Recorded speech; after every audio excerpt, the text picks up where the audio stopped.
Well, it appears that Prince Harry has been making some attempt to try to mend the rift between him and the royal family. And so that's what I'm going to be looking at today with the astrology chart. And we're going to be asking, is he going to mend this rift? Could he move back to the UK? Could things be better with Prince William? That's what we're looking at today using astrology. Now, for those of you that are new to my channel, make sure you like and subscribe. If you're interested in a personal reading, check down below for details. I also want to remind everybody that this reading is for entertainment purposes only. All these statements about Prince Harry or the royal family, well, they're my interpretation of the astrology chart. Let's put up the chart for Prince Harry, and we'll talk about, for example, the Vimshatari Dasha. We'll talk about a little bit of the Jaimini, the Chara Dasha that he's in, and then we'll talk about a couple of important transits: the Saturn transit and the Rahu transit. So I'm going to put up the astrology chart of Prince Harry. Now, remember, this is Vedic sidereal astrology. This isn't Western tropical astrology. I usually get a comment or two saying no, and they give the Western tropical sign. But remember, this is Vedic sidereal. One of the big things that Prince Harry has entered in recently, I mean, the big time period he's entered in is this Jupiter Mahadasha. This is actually quite a big deal. You only enter new Mahadashas every 6 to 20 years, depending on what planetary dasha it is. So when it happens, it's a really large part of your life. And in this case, it's going to be 16 years of Prince Harry's life is going to be spent in this Jupiter Mahadasha. So he entered the Jupiter Mahadasha, and I'm going to write that down on the screen. Jupiter Mahadasha is what he's in. He entered that on March 30th, 2025. So just very recent. As far as Mahadashas go, they can take up to a year to really fully engage the energies.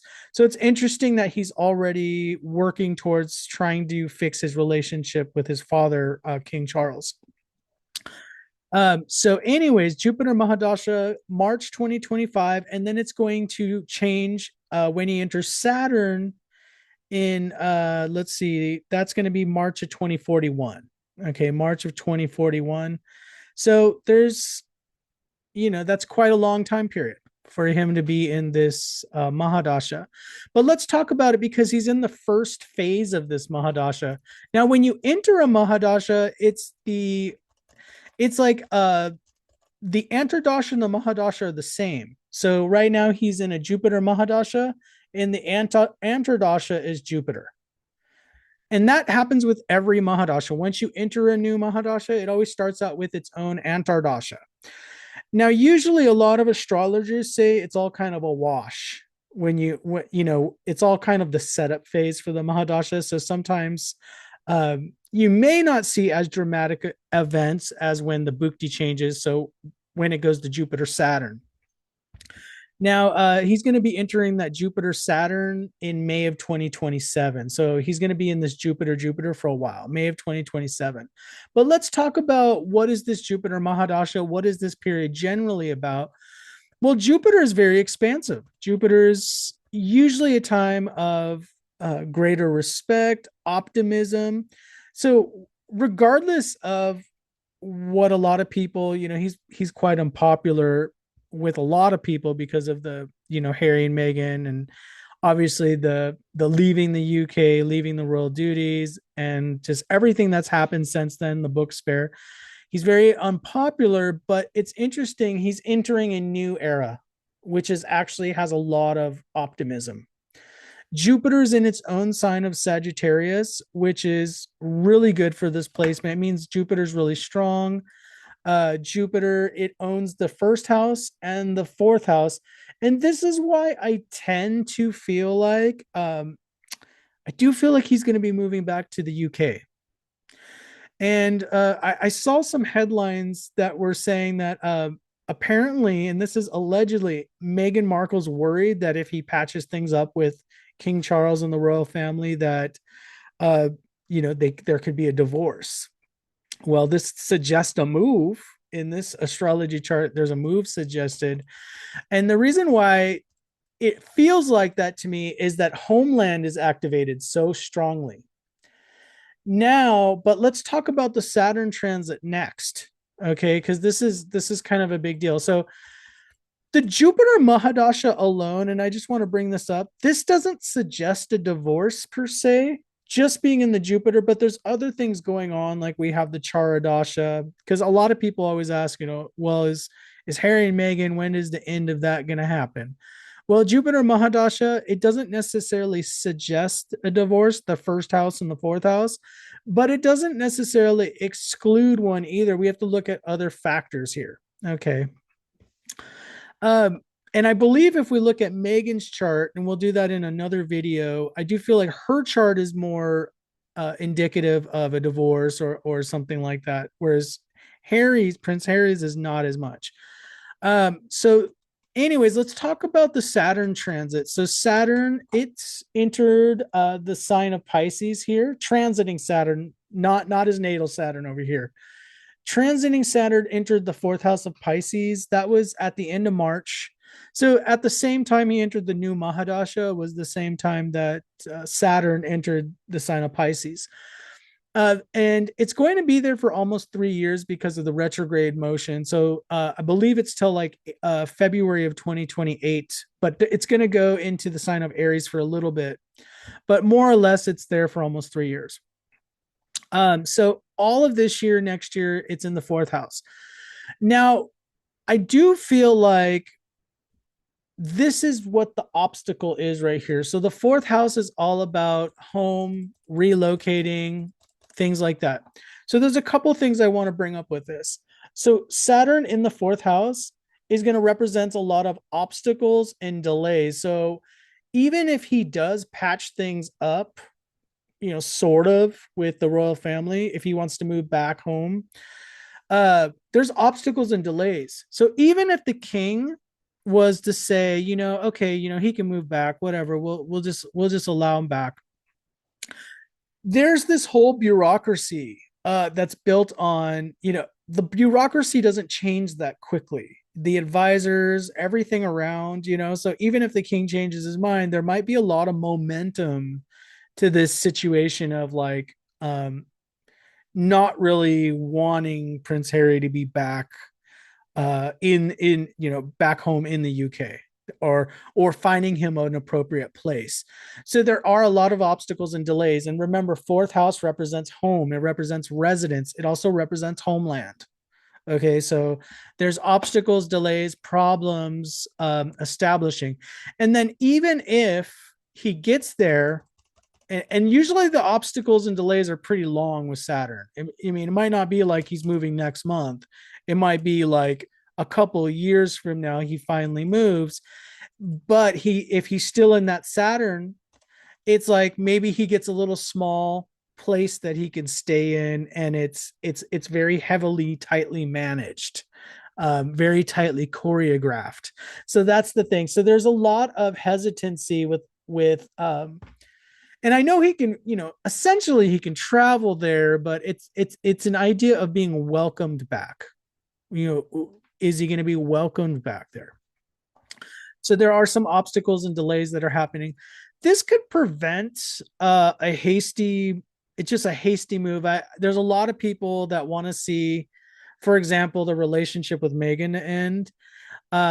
But this would suggest there's no quick moves happening. So, I mean, this would suggest that there's nothing quick where he's going to be moving residence.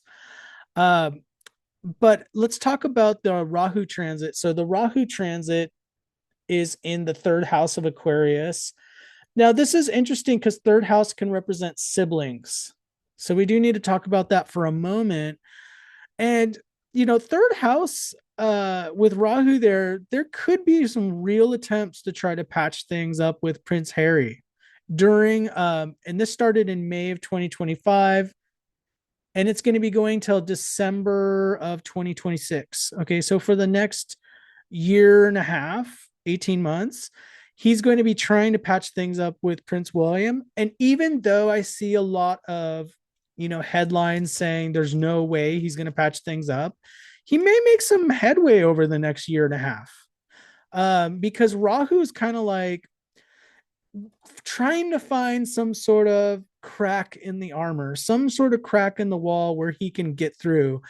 Maybe there's going to be some situation or something he says where he gets through to Prince William, where there's a softening that happens. So there's a potential softening that's going to be taking place because Rahu's trying to find any way that he can to reach out, with third house representing siblings. I feel like there's going to be some real attempts there, to try to mitigate, try to improve things. And I feel like he's going to take some emotional risks with this because that's what Rahu's all about. So anyways, I feel like he is going to move back, but it feels delayed. It feels like this is definitely going to be a structured comeback, a lot of choreographed, a lot of talks with the royal family, a lot of talks with whoever he's got to talk to. Now, I don't know the process exactly, but there's a delay. Okay. Now, let's talk about the Chara Dasha, which is the Jaimini astrology, which a lot of astrologers, and I said this in the previous video, prefer Jaimini for predictive ability because some astrologers say the Vimshatari Dasha is more of a consciousness sort of thing. Like some of the experiences of the Vimshatari Dasha, they are physical, but some of it's more of this like mental, spiritual, emotional kind of state that a person will be in. So a lot of people claim that the Chara Dasha is more about the actual physical structure of your reality. So I just like to use both. Now, I'm never going to let go of Imshatari Dasha because it is highly valuable. It's very valuable. So let's look at the period he's in right now. In Chara Dasha, remember, they don't use planets, they use signs for the planetary periods. So the big thing I want to talk about is he's going to be entering a new Chara Dasha. This Leo Capricorn period he's in right now, it's about to end, so I don't really want to focus on that. Let's focus on this Leo Aquarius period he's going to be in. Leo Aquarius starting September of 2025, which is only a month from now, September 2025, and it's going to last till September of 2026. Now, these Chara Dasha periods tend to be not as long as the Antardashas. So a lot of times they're only like 6 months to a year.